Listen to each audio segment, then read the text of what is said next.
うんざりだ。お前らにはどいてもらう。 Hey guys, welcome back to another video. Where today guys, I am back on One Piece Battle Rush to bring you guys another gameplay video. Where today guys, I'll be doing gameplay on my 5-star Boost 2, the Navy's human weapon, Pacifista. Or as some people like to call him, Kuma V2. This guy is not seen that much anymore. Not like when he first dropped, sadly. However, it doesn't mean that he's bad. This guy is still a really good attacker. If you play him correctly, if you play this Pacifista wrong, he is bad. He's not good. However, if you know what to do with him and you know how to play him properly, then he's a very good attacker. The way how I play him, I would suggest being the background sniper, like chill in the background and snipe people with your skill 1. Then if you see an opportunity to get your normal attacks off to deal some damage, go ahead and do it. And if you see an opportunity to land skill 2, go for that, because skill 2 is going to be the main thing you're going to be using to kill people, since it does an insane amount of damage, which we'll get into in a second. But yeah, Pacifista, really good attacker. If you have him, definitely try him out. He's not bad. Yeah, there's a lot of snakes running around making Lee unplayable right now, but it doesn't mean that this guy's bad by any means. Just be careful with him and you'll do just fine. We're going to go into the metal skills and traits to see what Pacifista is capable of and dominate lead battle. So for metal, we're going to be rocking the traditional Luffy set with Kongun metal and 3 captains Luffy metal for bottoms on skill 1 and 2 cooldown, dodge cooldown, capture speed. When we are losing, I increase my damage by 7%. When allies are near the treasure that I'm at, I increase my damage by 7%. When I capture a treasure, I recover 5% HP. And lastly, when I'm in a treasure area, I reduce damage by 3%. Character boost is fully boost 2, as it always is. For stats, we are focusing on HP and attack. These are the best 2 things to run for him. You want as much HP on your Pacifista as you can, and just run some attack just so you can hit harder, especially when we go into the traits later. Defense is not really necessary because this Pacifista isn't really all that tanky, except when you're fighting a light element. So yeah, don't even bother. All right, let's move on to the skills, shall we? Skill 1, Kizaru's lasers. This is a long-range area attack with a knockback effect. This attack can go through walls, so you can surprise attack people with this, and that's about it. It's just a skill that goes through walls and it's long range. When it says it's long range, it's not kidding. This is a very long range skill. You can hit people from across the map with this. It's very good. Short cooldown too at 23 seconds, so make sure to abuse this skill a lot. As I said, there's not much to say about it. Skill 2, Pacifista. This is a long-range area attack as well with a knockback effect, but the only difference is that this one ignores damage reduction, and it's a really big area of effect. Like, it's like, think of a drum gun, but the range, but like the giant fist that comes down. Think of it like that. It has the range of that, but it doesn't have the shockwave after the fist comes down. Yeah, that's how big the range is. It's pretty freaking big. It's a really big range. So yeah, make sure to keep your eyes out for it, because it will one-shot you. When you look at the damage, it ignores damage reduction. It's gonna hit really hard if you can't dodge it. And this skill also goes through walls, so yeah, surprise attack people with this as well. 51-second cooldown on it, so it's longer than skill 1, but makes sense because this skill hits insane amounts of damage. All right, let's move on to the traits. Character traits. When dealing damage with the 3rd hit of your normal attack, you knock back the enemies. Pretty good trait. Overall, very good for runners that can only be knocked off the fly with knockbacks. And overall, can make Pacifista a lot better, as you'll see later on in his other traits. When you first spawn in, you require a defensive shield that is based off 5% of your max HP. So this is why you want to run HP on him, so that way you can have as much shield as you can. Although his shield isn't really that good, because again, it is only 5%. Most of the time it will get one-shotted. However, I have seen times to where it took multiple hits to break it, so just put multiple HP on, because why not, okay? And if enemies try to attack you while the shield is active, it will stagger them pretty much. When you knock back an enemy, you recover 100% of your shield. So you can use skill 1, skill 2, your normal attacks, any of those things, you get your shield back automatically. What makes this different than most shields is that this recovers 100%. Most of the time, it's like recover 50%, but we're getting back all your shield, that's good. So it makes up for that 5% of max HP effect. For a set period of time when doing skill 2, you resist stagger, being down, and knockback. So the only way to stop Pacifista from doing the mini nuke skill 2 is to either hit him with a status effects if his HP is below 70%, or kill him, which most of the time you probably won't do in time. Alright, trait 1. When you knock back an enemy, you increase your attack by 20%, max is 70%, and you recover 15% HP for each knockback. So, as self-explanatory, every time you knock back, you become stronger and you also heal. Just a overall really good trait that I feel like mostly every attacker should have. You get what I mean. First, when the effect of the defensive shield inflicts stagger on the opponents, you increase your defense by 30% for 20 seconds, and you also get a skill 1 cooldown 5% every time the shield breaks. So, it just makes Pacifista harder to kill for 1, and 2, you just get your skill 1 faster too. And considering that you have access to your shield real easily, the skill 1 cooldown is not bad. Not bad at all. Trait 2. When your HP is 70% or more, you nullify immobilizing status effects inflicted by enemies, and you also get a skill 2 cooldown reduction speed by 50%. So, as it says, you get your skill 2 faster, and you also nullify immobilizing status effects like Entrance, Tremor, Candyman, etc., etc. Overall, very good. So just be careful, you know, and yeah, you pretty much won't even be hit with status effects at all, besides damaging ones. After receiving damage from an enemy which is 30% or less of your max HP, reduce damage by 30%. I honestly don't really get this trait. I feel like they should have made it flat damage reduction, flat 30% damage reduction, but it is what it is though. We can take what we can get. And that, guys, is Pacifista. Again, a pretty good attacker if used correctly. Definitely deadly in the right hands. If you have him, good. He is very good. Again, he's not used as anymore, probably because a lot of people don't really tend to use him, or just not good with him. But he's very good once you learn how to properly use him. All right, let's move on to the support, shall we? We are rocking 145% support with the Attacker, Straw Hat, Zone, the Grand Line tag, which these two are a must-have as it reduces damage received from other dark elements and from the element that you're weak against, which is every element except for light. So yeah, I think Zone and the Grand Line are a must-have tag. Definitely run those two if you are running any dark character, except for Roger. I hope you guys do enjoy the video. If you do, make sure you smash the like button, subscribe, and turn on post notifications. And I'll, of course, see you guys next video, alright? Peace out, everybody.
ぞ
準備完了。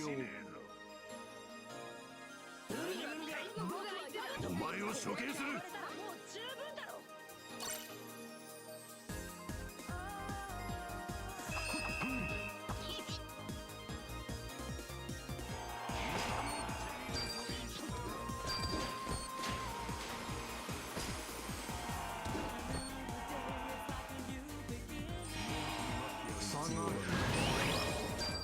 海の木人が狙いは悪く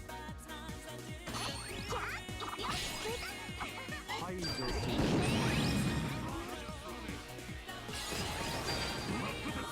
任務続行。確保。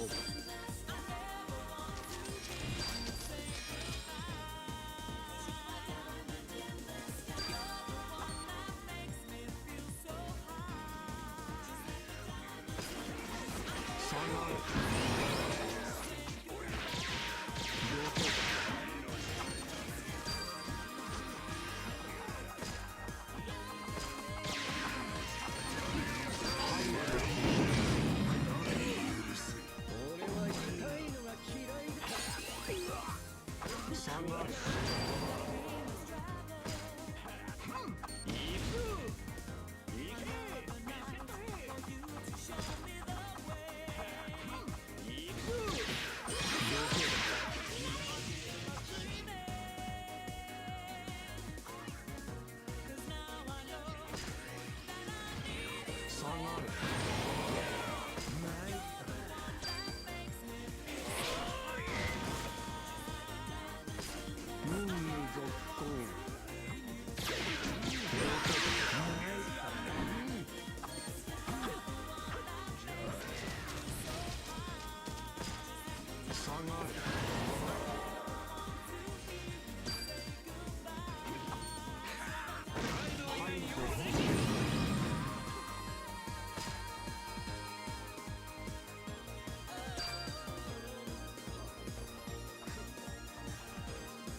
準備完了。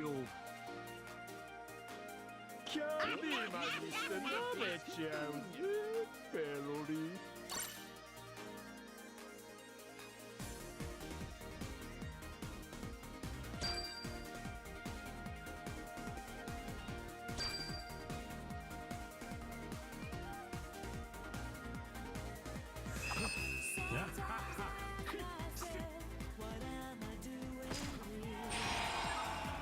歩下がれ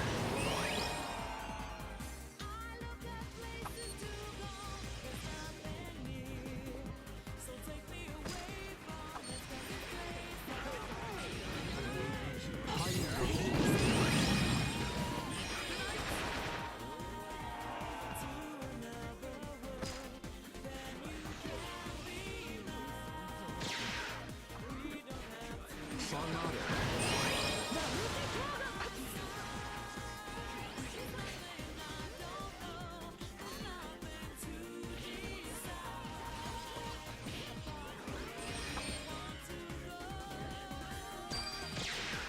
どけ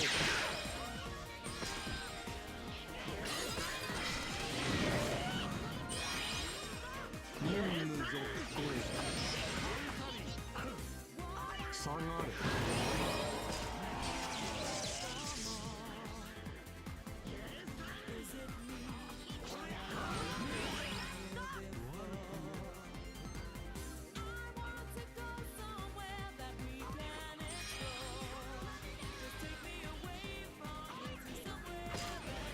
下がれ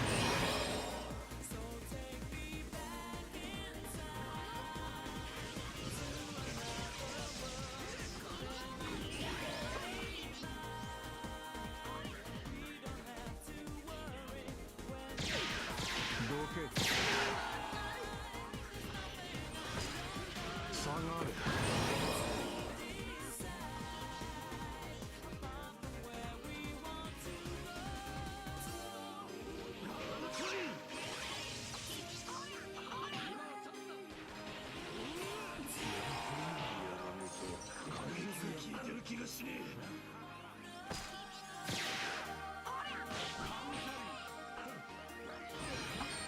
下がれ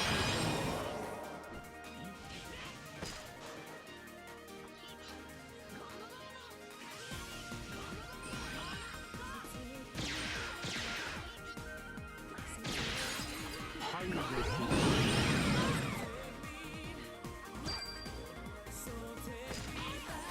下がれ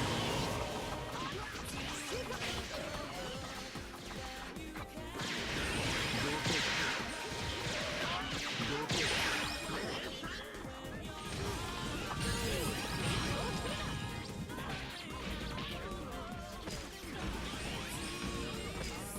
下がれ